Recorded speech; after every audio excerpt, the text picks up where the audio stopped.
charity tí mo fẹ́ show yín tó o bá ti torí ara ẹ ṣe ti torí ọmọ ẹ ṣe ti torí family kan ṣe ti torí ọ̀rá ọ̀rẹ́ ṣe o kò save video fún future purpose o save ẹ share video ìtọ́jú ẹ síbi kan because video tèmi fẹ́ share yìí like tí mo fẹ́ fún ẹ yìí gbogbo lòwò ní gbogbo làrùn ni o ní èèyàn kan tẹ́ pé ó tiẹ̀ láàrùn jẹjẹrẹ ni mi ì tí ì mọye kan bá ní pé kinní kan ló wà àbò níyàn tẹ́ pé oníjàjẹrẹ tó yẹ pé inú ọyàn ló wà ní àbò níyàn kan tó yẹ pé oyin òyìnbó ló yẹ kí n máa lò bọ́n torí TikTok gbogbo fídíò ni wọ́n máa ń yọ nǹkan mẹ́ta tó ń sálọ yẹn títorí anybody ṣe sí fídíò yẹn fún future a ní ṣàìsàn o àbò léèyàn kan tó jẹ́ pé tó yẹ pé tó bá fẹ́ tọ̀ báyìí ó máa ń dùn ni ẹ ti mọ òyìnbó ẹ àtọ̀ sí àbò léèyàn kan tó yẹ pé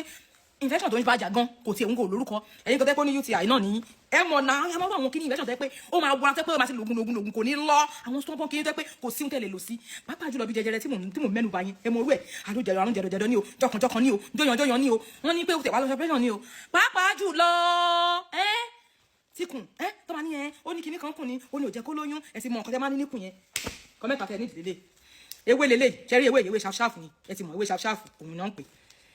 eléyìí pẹ́kẹ́sẹ́ ẹ̀ ṣáà ti mọ̀ Yorùbá ẹ̀ àìdán eléyìí ṣẹ́tìrì ọsàn ni ọsàn wẹ́wẹ́ ṣẹ́rí mẹ́tẹ̀ẹ̀ta yẹn nǹkan tó nídìí nìyẹn o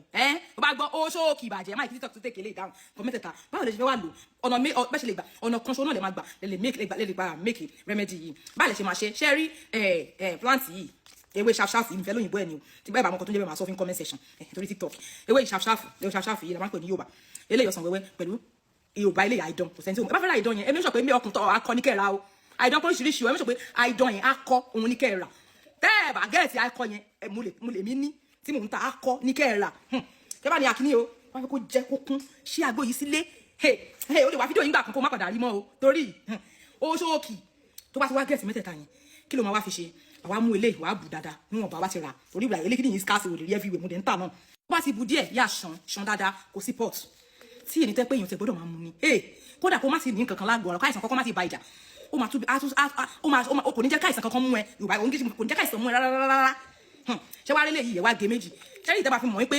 tọkùnrin ilé tẹ́ bá ti ń ṣí ẹ̀gbẹ́ yìí ẹ máa rí pé mo máa ṣe bí ẹni pé òróró ó ń jábọ́ lára ẹ̀ ẹ máa wá kan sí méjì ẹ bá ti kan ẹ mọ́ṣọ̀kẹ́ kan sí méjì o ṣé àtẹ́ bá kó sínú ewé tẹ́ ti kó sí pọ̀tù yẹn